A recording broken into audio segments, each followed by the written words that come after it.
Take it away, Alice. Great. Okay, I'll just do a quick check that I'm sharing my screen. Now, can I check that you can see my slides and not the presenter notes? Is that okay? Good stuff. Okay. Let me just rearrange my screen a little bit. So thanks very much for having me and for that very nice introduction as well. Okay, so just to introduce myself, I'm Alice and I currently work as a postdoc researcher in communication design at the University of Iceland. And as Colleen says, I've just recently moved here. I'm an archaeologist and digital artist, and my research area is in science communication and public outreach for archaeology and heritage. And as well as working on, I suppose, the kind of more traditional artist impression reconstruction work, like some of the images you see here. Over the past few years, I've been focused on working with Indigenous communities and stakeholders in the circumpolar north, so across Alaska, Canada, and also most recently Greenland. And this work really centers around the ways that we can engage communities with their local archaeology and heritage in a way that ultimately is relevant and meaningful for them today. So my talk today is really centered around this question of how we might use methods in visual media to include local communities and stakeholders in curating narratives for science communication. So very much thinking from a community archaeology perspective on themes of co-design and multivocality and representing rural communities and voices which really don't always get heard. And I'll be talking mostly about my work with the Nunatsiaq Archaeology Project in Alaska. And this is a project which uses archaeology really like a lens to explore narratives around community engagement, climate change in the Arctic, and Indigenous cultural identity. And it brings together a multivocal collective of voices from lots of different disciplines, different backgrounds, ages, and life experiences to engage with the past, really in their own unique way, while, as I say, remaining relevant and impactful in the present. So just to give you a very quick kind of whirlwind background to the project, the Nunatsiaq Archaeology Project is a collaboration between archaeologists from the University of Aberdeen back in Scotland and the native village of Quinnahock in Alaska. And over the past, I think, kind of 12, 13 years now, the project has focused around the excavations of a pre-contact Yupik sod house. So pre-contact being before Russian and European colonizers arrived. So you can see some images here of looking down at the trench. In case that isn't clear, this is one of the reconstructions of looking at the front of the sod house there. So basically a kind of like dug down earth and timber dwelling. And in the past, the sod house at Nunatsiaq was abandoned during the Little Ice Age, and this was when climatic changes started to put some real pressures on food security. And there was also a really intensive period of inter-village warfare in the region, and this is known in the local oral histories as the Bow and Arrow Wars. And today, of course, Yupik people are again feeling the pressures of a changing climate, but of course, today it's because of anthropogenically caused global warming.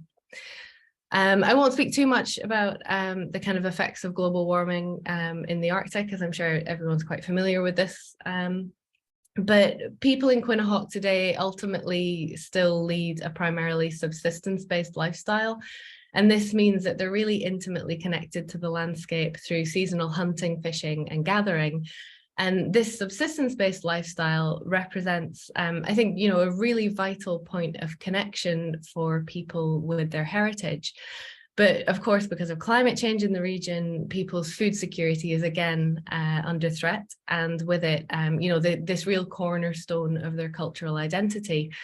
And as for the archaeology, well, the permafrost melt in the region means that all of the wood, the grass, and the other organic artifacts that we find on the site, which really make up well over, I think, around 90% of the whole collection, would just rot away in a couple of years if they were left in the ground.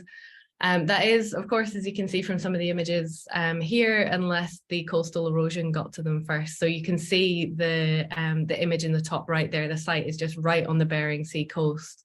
Elders in the area said that the coastline there used to extend out at least another 30 meters since they were young. So you can see just how rapidly it's getting kind of nibbled away every winter through these kind of really violent winter storms. So in this sense, Nunathlak is very much a rescue excavation.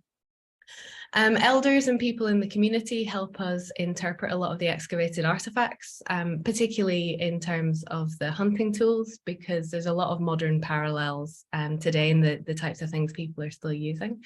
And when we're excavating, we frequently have visitors from the village joining us to dig for an afternoon, or helping catalogue artifacts in the lab. So there's this real sense of shared processes of discovery and interpretation. And we've also got the Nunathlak Museum now. So this is one of the images on the bottom left there of Pauline looking at some slate knife handles. And the Nunathlak Museum opened its doors in 2018. Originally, all of the artifacts would be sent back to Aberdeen for conservation. It was always the plan to return them to Alaska. I think they originally thought maybe to like a bigger museum, but actually the entire collection in 2018 was returned to Quinahawk, and they have their own museum now, which is pretty amazing for a village of, around kind of 700 people. And in this sense, the kind of ethos from the project directors is that a project like this really has to meet, the local needs, not just the scientific needs. And this means making joint decisions on how to approach the archaeological site, how we deal with the artifacts, and then how we deal with the kind of interpretation overall. So, that narrative that we're putting out to the wider public. And as you might expect, this part is where I come in. So I joined the project back in 2017 to lead design on the Nunathlak educational resource. And this was basically an interactive computer program, which was primarily aimed at an Indigenous school age audience. So we distributed it to the local schools in the region. And it tells a story of the archaeological excavations from a range of perspectives.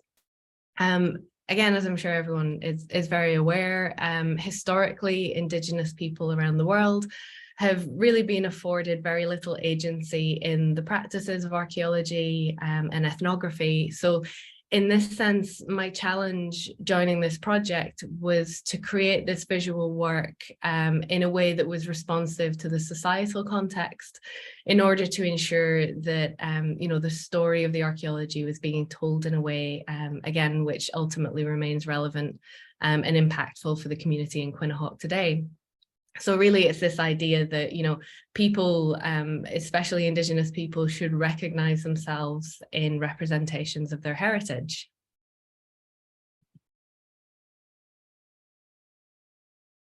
Okay. So in co-designing the resource we did like a lot of focus groups and kind of feedback sessions with the local community and the archaeologists as well. I really wanted to begin to explore how multivocality and outreach material could be used to really bring balance to different experiences, different types of knowledge and worldviews of an archaeological investigation from contemporary, traditional and scientific perspectives. And the result, as you can see here, was an interactive program, which basically allows users to explore the reconstructions of the sod house and some locations in the wider landscape. So some of the numbered images you see there, you can take a dog sled out on the ice, or go to a seasonal camp on the tundra, or take a kayak out on the water. So it's kind of bringing in a sense of the wider landscape, as well as the sod house, which is obviously the focus of the excavations. And these pages are paired with audio sound bites from lots of different people in the community. 3D artifacts, so we did a lot of 3D scanning for this project, a couple of kind of diagrams and things, and a few very, very basic games. And the resource was designed in a way ultimately that uses oral storytelling as the core method for sharing knowledge. And the idea here is that, rather than kind of reading these big blocks of anonymous text, instead you're hearing from all of these different voices, which is much more in line, of course, with the traditional methods of intergenerational teaching in Yupik culture. So, for example, we've got the elders and culture bearers, we've got local carvers, craftspeople, local artists, local young people, of course. There's a particularly vibrant dance group that's been formed, traditional dance, that I'll speak about in a moment. And of course the archaeologists, but even within the archaeologists, there's so many different specialisms and research areas. So creating this idea of balance and equity through the multivocal audio in the resource was really important. But it wasn't the only place that Indigenous perspectives were represented alongside the archaeological narratives. And they also really strongly influenced the resource design, the kind of overall visual look, and our approach to content curation. Something I think that came out very early in the co-design sessions with the community was that they really wanted their heritage presented in a way which spoke to their vibrant living culture. So rather than, having the 3D artifacts presented, I suppose, in more of an ordered typology, like you might expect to find in a kind of catalogue or traditional museum, instead they're encountered kind of as part of the exploration as you go around the resource, and presented with these animated scenes in the kind of chaos of daily life at Nunathlik. So you can kind of click on artifacts and bring up the 3D objects, as I'll show you in a minute.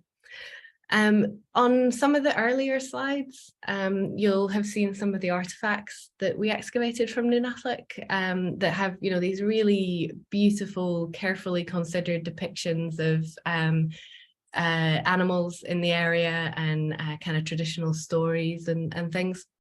And when I first started working with the community in Quinahawk, this was it was explained to me like this. So as a Yupik person, if you want to be a successful hunter and you want to lead a good life, then you need to show the animals respect. And you do this by making beautiful things. So we tried to take this Yupik sentiment and we reflected it in the style that we chose to go with for the backdrop animations. So we took a kind of very stylized aesthetic, where these are models done in 3D. So they're modeled up in 3D, but then I came in and kind of finished them by hand, kind of painting into them. So they're kind of finished in 2D. And it gives the backdrop, I think, much more of a look and feel that's maybe closer to a painting than a computer generated image, or what you might expect to see with a computer generated image. And similarly, working with a character animator, Tom Paxton, we took a traditional 2D frame by frame approach to the character animation. And these design choices were very consciously made to stir, I suppose, a kind of emotive response from our audience. And of course, within Western visual culture, painting and this style of traditional animation are media which often evoke this kind of perception that, somebody crafted these images by hand with great care, which is a sentiment that resonates with this philosophy of traditional Yupik craft and skill. So, if you think about the artifacts from Nunathlik, they're functional, but they're also these kind of works of art in themselves. And I think, looking back on it, fussing over all these tiny little details and kind of subtle details of the design might seem really trivial, but we just felt it was so important to, produce something that the local kids could look at and not just see some generic style, but something that they really feel represents them, their local community, and their village and their Yupik culture. So just as a quick example, if I clicked on one of the objects in the scene, it would bring up a 3D scan.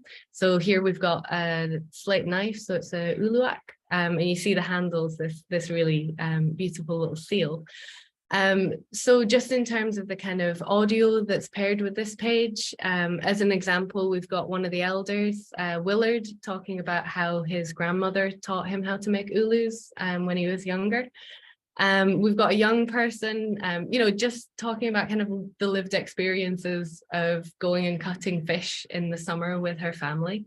And then we've got the archaeologists who are, I think on this one, they're kind of talking about like stable isotope analysis from the fragments, well, the little kind of cut-offs of hair that we find on the site, so we know what people were eating. So you can kind of start to see how multivocality and co-curation in this way is bringing hopefully a much richer representation to the objects themselves, and overall just more kind of balance to the interpretation of the material from the project. So that was the educational resource, and we wrapped that up in kind of 2019, I think that one came out. So I'll speak a little bit now about the project that I'm currently frantically trying to finish. This is due at the end of April. So I think one of the things that I've come to realize is so important with community-based work is sustained collaboration over time. And last year, or the year before actually now, we received a follow-on funding grant from the AHRC to develop this co-curated digital museum and artifact catalogue for the Nunatak collection. So while the educational resource that I just spoke about is very much focused on a young audience, kind of school age audience, the digital museum and catalogue is focused at, I suppose, grown-ups, everyone else. And it's going to serve, you know, this kind of older demographic of UPIC people, of course, locally, researchers, and just the kind of broader, wider global public. So it's going to be available online as a kind of interactive website. The follow-on grant for us is super exciting because in writing the proposal, we were able to really critically reflect on the previous project that we've done, and I think hopefully build a much stronger methodology for working with the same community going forward. So this time we had a greater focus on kind of real world making and doing. So a large part of the grant went to running a series of workshops this summer just passed on some of the themes that people locally kind of expressed interest in, or some of the kind of, I suppose, artifacts types that people were interested in. So particular hunting tools or kind of sewing tools and things like that. So some of the example images here are from Earl Achak's workshop this past summer. And he came into the village as a kind of visiting artist and ran this workshop where we were looking at objects from the Nunatak collection, and then he made a replica throwing spear, and we made a little short film about it, and things for the final resource. The other thing is that in terms of kind of overall team structure, we wanted to ensure right from the start of the project that not only were local community members obviously part of the advisory boards for these resources and interviewees themselves, as they had been on the educational resource, but that UPIC creatives themselves were much more integrated into the design and production team itself. So on this project, we're working with Jackie Cleveland, that's actually her in the bottom corner there, looking at a harpoon tip. And Jackie's a local photographer and videographer. She grew up in Quinhagh. And she was working with me, and we were kind of tag teaming, documenting the workshops and things, and kind of working on these short films together. And also she was able to conduct interviews in UPIC language, which was fantastic, and translate those. And then we're also working with Lonnie Strunk. I always want to call Lonnie one of the young people in the community. When I first met him, I guess he was, now he's like 27 or something, so we probably shouldn't call him that anymore. But Lonnie, he's just finished up his master's, and he's a programmer and a Yupik linguist. So he's been developing his own resources with his colleague Chris, where they're kind of Yupik language resources. So they've got word builders and things like that. So if you see on some of the concept art here, what we're going to be able to do in the blurbs for the pages is kind of hover over and click and then see the Yupik word and then also hear the Yupik word spoken. But Lonnie's working on also a kind of pop-up screen for this so that you can then use the word in a sentence. And this is really important because in a lot of Yupik communities now, it's the younger generation are kind of losing their Yupik language skills, essentially. So very quickly, this is the overall kind of very messy concept art kind of concept for the resource. So as I say, it's basically like a digital exhibition, kind of interactive on one side. And then the other side of the project is this kind of traditional catalogue where you can kind of search for the artifacts, and we're trying to get as many online as we can. And the idea is that even though they're kind of developed separately, they'll be able to talk to each other. So you can kind of click on artifacts in the exhibition and see a predefined search in the catalogue and hopefully a couple of funky things like that. So the exhibition side itself is based around this idea of a kind of panoramic map of the area. And this can be scrolled through the seasons, and it links to various kind of theme pages in the wider landscape that have reconstructions of kind of life at Nunathlak, doing various activities and relating to various objects. You'll have seen the educational resource that we dealt with the wider landscape, but it didn't show the locations in relation to where the village is or where the site is today. They were kind of a little bit abstracted. So we're trying to ground that and kind of give that sense of place now and use locations in the landscape that people still go to today as well to kind of make that connection as well. Of course, we're very aware working on this that maps have a very historically a very kind of colonial associations. So we made a very conscious choice to choose this kind of oblique aerial view, more like those kind of panoramic maps that you get like at ski resorts, I suppose, or at kind of visitor centres and national parks and things. And this was to again try and help people get that kind of sense of place and sense of location in the landscape. So this is a very recognizable view if you visited Quinnahock, because it's what you see as you kind of fly into the little airstrip. So we wanted people to kind of have that recognition that knew the area. And then very quickly, I'll mention the catalogue. This is the back end. It's going to look much prettier. This is just for data entry. As I've said, with this project, we're serving a very broad audience, and it's made up of local community and academics. So it was really important to, consider the ways that people might be using this information. And as I say, this is the back end just for data entry, but it shows how we're trying to include search categories, not only based on materials and typologies, but also in more Yupik-centric ways of thinking and kind of ways of searching for things. So you'll also be able to search by activity or by place, as well as, kind of material type or context and things like that. So looking back to the exhibition side, because that's a lot prettier to look at than the database.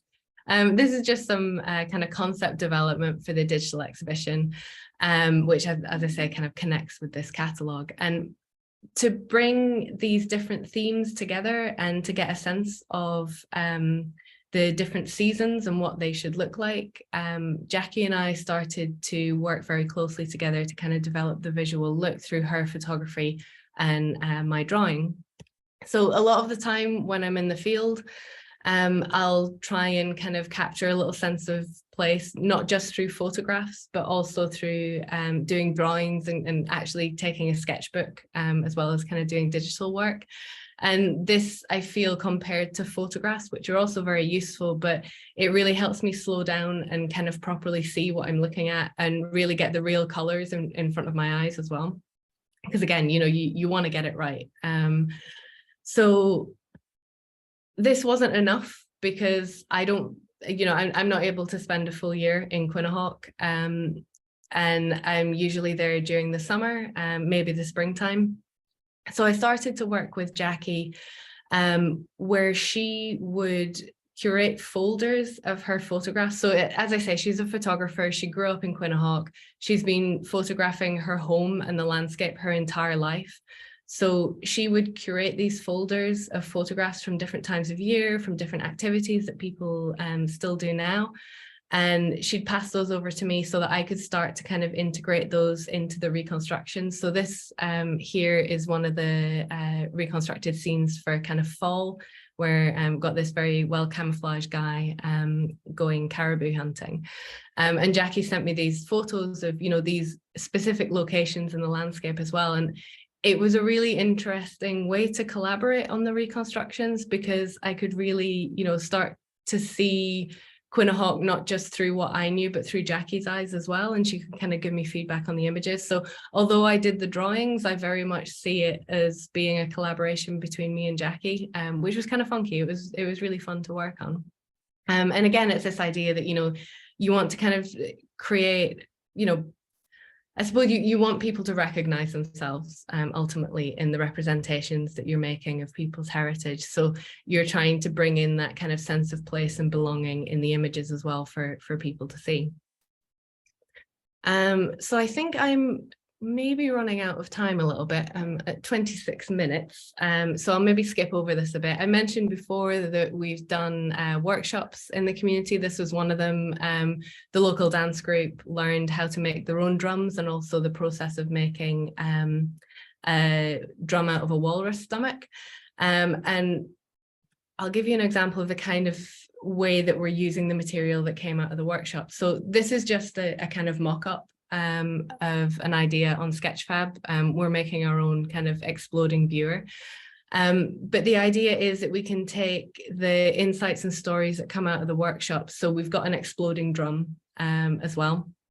And we can inform some of the interactive content and the way that we're kind of designing that. So in the exploding kayak example, we're taking scans of the artifacts and then modeling the reconstruction of the kayak and kind of adding this like interactive interpretation to it.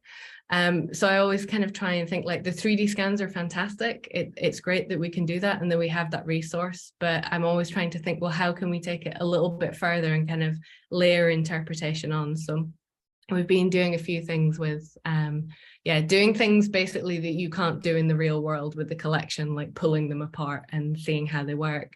This is another example. So it's not so much a kind of exploding needle case. It's just showing how it works. So the way that I've done this is the kind of gray fabric that we've got there, the kind of leather.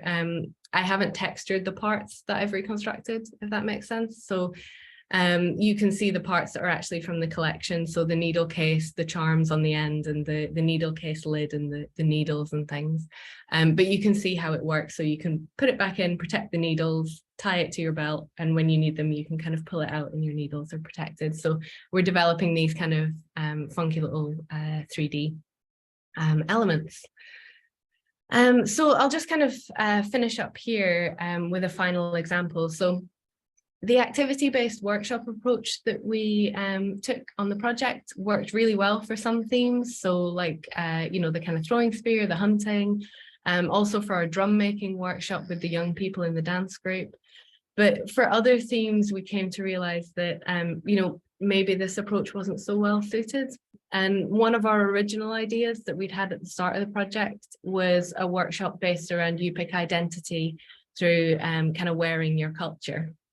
And this is something that we know is close to the hearts of a lot of women in the community in Quinahawk who make jewelry, artwork and their own clothing. This is Sunita with her tanned fish skin that she makes into amazing crafts. So we kind of felt that these things are very personal and they seem to be very individual to people. So we felt that, you know, this kind of formal workshop setting maybe risked losing that dimension a little bit. So we decided instead to invite people into the collections individually to work with us to begin to kind of curate narratives and curate some of the objects.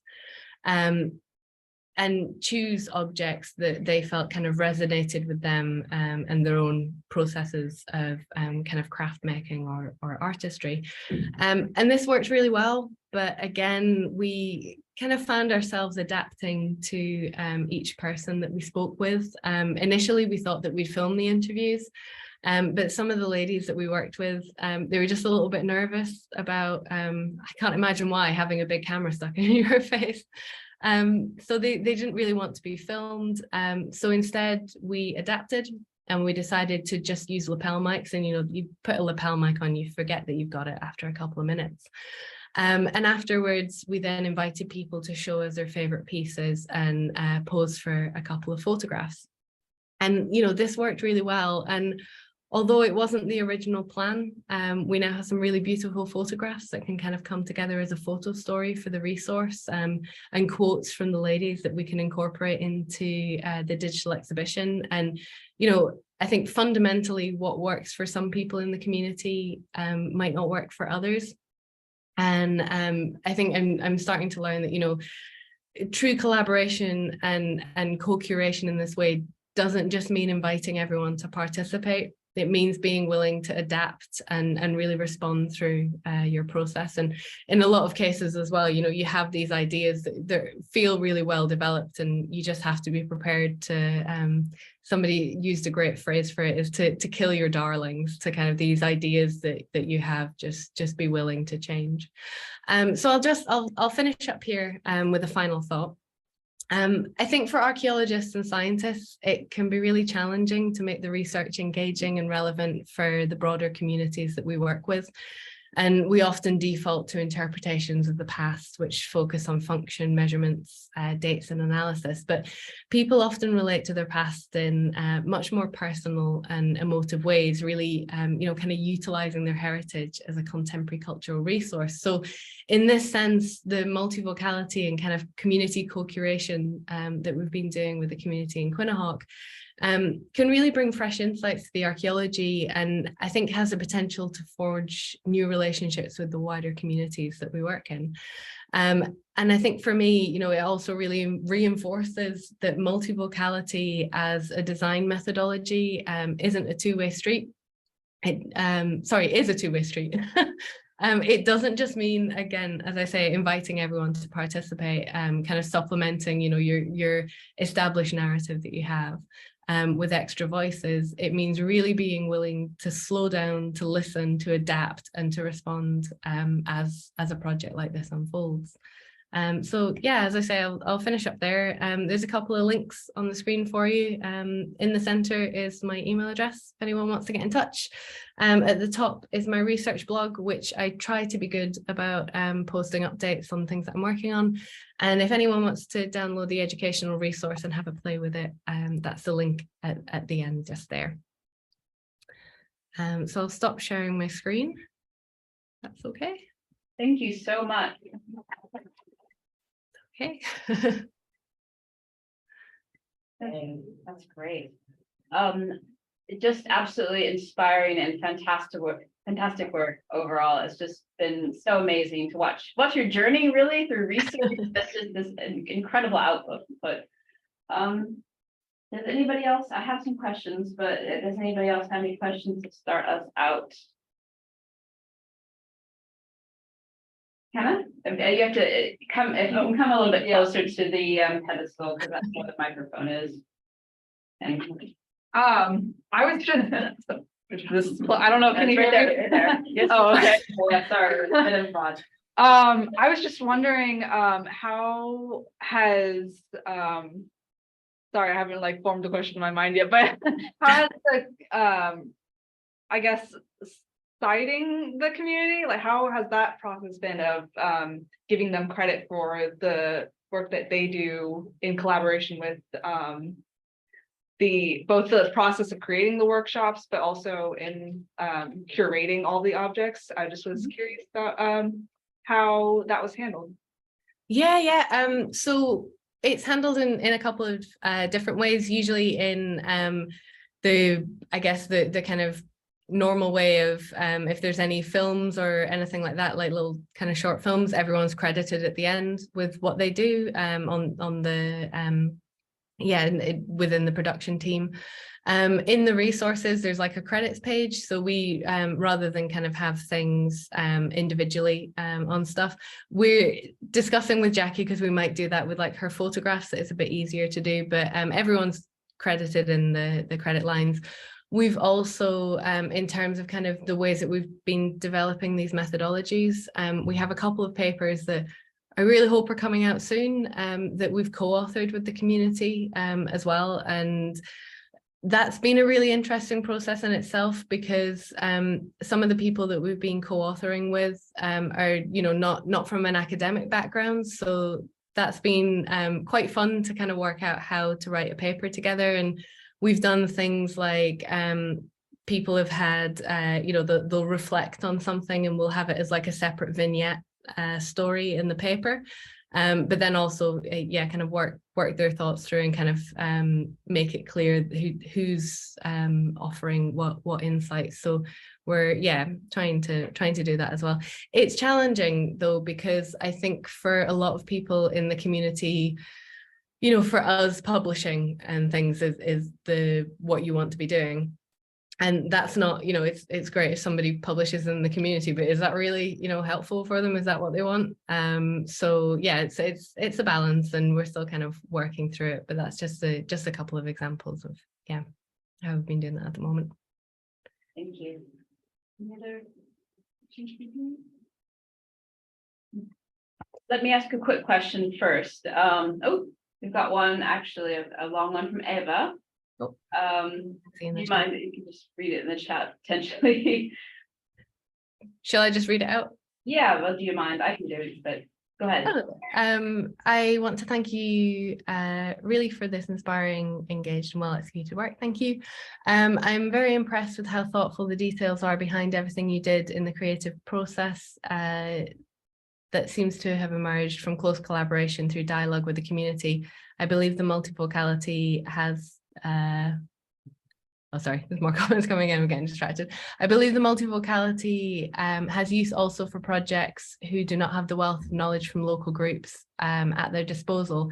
And I was wondering what reactions you received from other people from the scientific community on this project.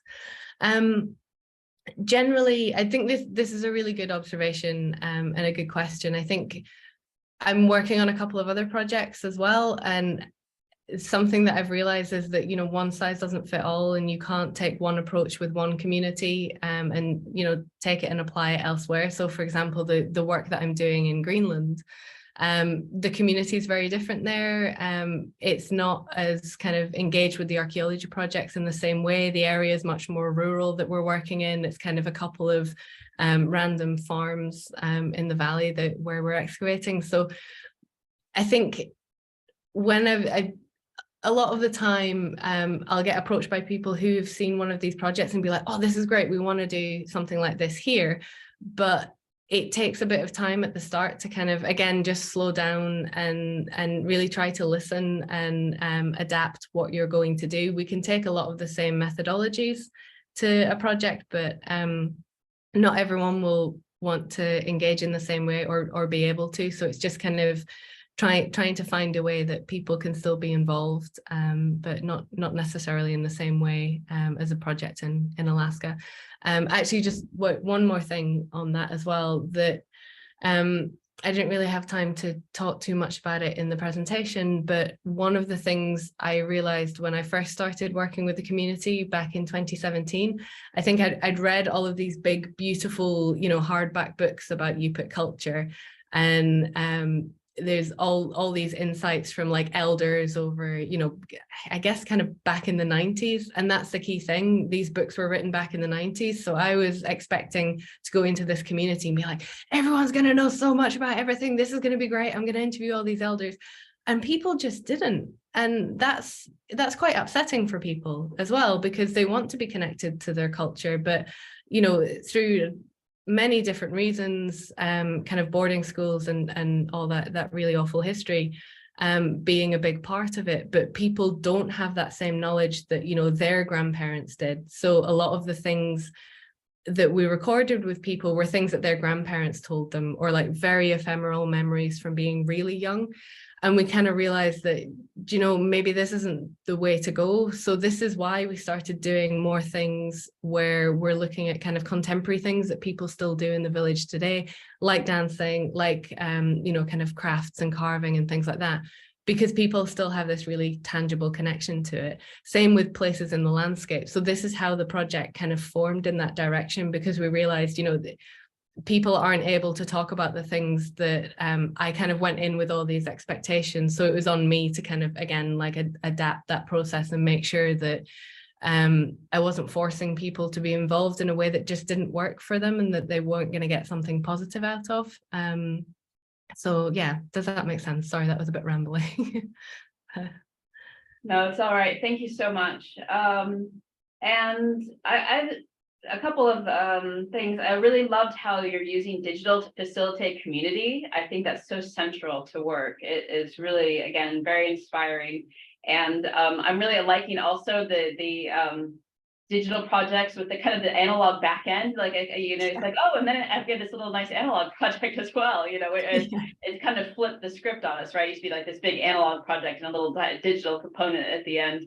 But I just was wondering, so this all seems very carefully planned and very thoughtful and very engaged. But I want to hear something that really surprised you, besides, I guess you'd already kind of answered about the elders. Is there something that really surprised you about this project? I mean, I think the elders and kind of having to adapt in that way was a really big one. Something that really surprised me when I first started working with the community was, again, I thought that I would be going in and kind of working with elders, because understandably that's where most people go, is to ask the older generation, about the archaeology and things like that. But then we started to realize on the project just how engaged the younger generation was. And that's not something that's really traditionally done, to kind of have insights from young people as well.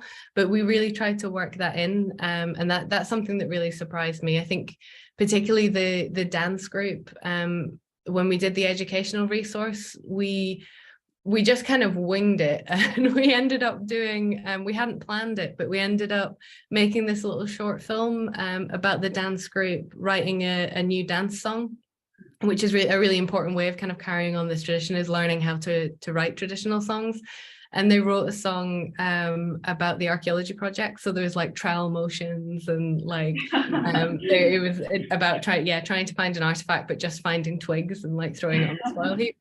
And I worked with them to kind of make a film about their process. So those are the kind of things that I never expected to work with the young people in that way. But, they're always popping down to the site, and they're probably the most engaged people in the community as well. So it makes sense to involve them as much as possible and support them as much as possible as well. Plus, it's really good fun. They're a really lovely bunch of kids, and well, young adults now. But yeah. Thank you. We have time for one last question. McKenna, go ahead. Okay. I mean, you kind of already touched on this, but I was just curious if you'd answer, with any of the communities you've worked with, have you ever experienced a subject within their culture that you got pushback on, or someone didn't, or the community didn't want to have that process revealed, or just didn't want to partake? Yeah. So one of the things that we did with, again, on the educational resource project, the dance masks that we find on site, I think I showed some images of them. It's interesting because people in the community, so they kind of, the Moravian church in the area outlawed traditional dance in the kind of 1800s. Quinnahock's one of the last places to start dancing again. So the dance group, they kind of variously formed a few things through the school over the years, but it really properly formed in, I think, kind of 2015.